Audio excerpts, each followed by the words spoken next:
अस्सलाम वालेकुम। ये है जी मालाबर वाइन। लेकिन जब मुझे इसके सीड मिले थे मुझे नहीं पता था कि ये मालाबर वाइन की है।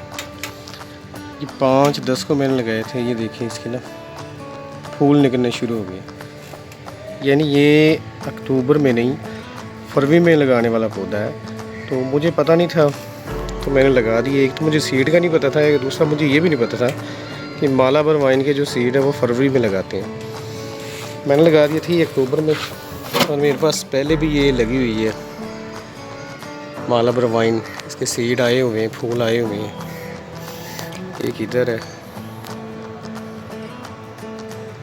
खैर मुझे तो नहीं पता था, पता चल गया इसको फरवरी में लगाते हैं।